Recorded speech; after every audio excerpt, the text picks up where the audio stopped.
Okay, now we have 3 routers in the topology.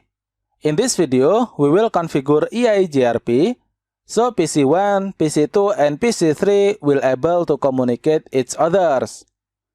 Remember that the concept of dynamic routing is each router must advertise their connected network. In the router 2, we add new IP address in fast Ethernet 1/0. So absolutely, router 2 have new connected network. So in the router 2, we must add new configuration, which is advertise the new network to EIGRP. In router 1, we don't add an IP address. So we don't have new connected network in here. So we don't need to add new configuration on router 1. In router 3, we don't configure EIGRP yet. So absolutely, we need to add new configuration here. So now, we need to add new configuration on router 2 and router 3. Let's start with router 2. Go to router EIGRP 10. And then advertise the network, which is 10.20.20.0. So network 10.20.20.0. Okay, now we have done on router 2.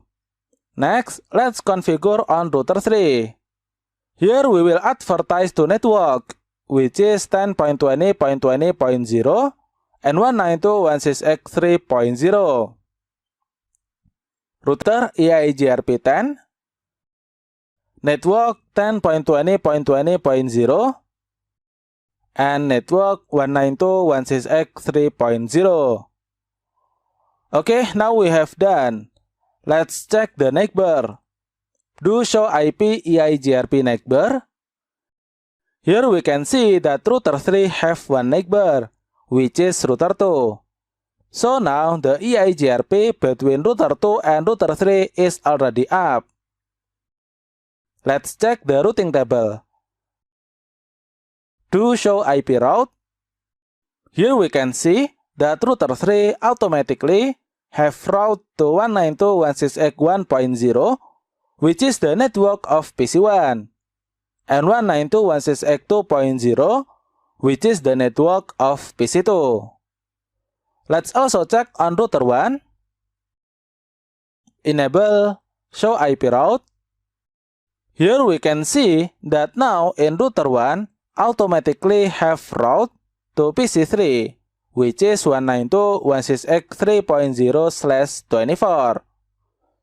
Now PC1, PC2, and PC3 should be able to communicate each others.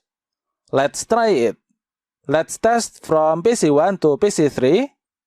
Failed. Test again. And here success. Let's test from PC2 to PC3. Okay, here the result is also success. Okay, so now we have done configuring EIGRP, so all PC can communicate each others. I think enough for this video. Thank you for watching and see you on the next video.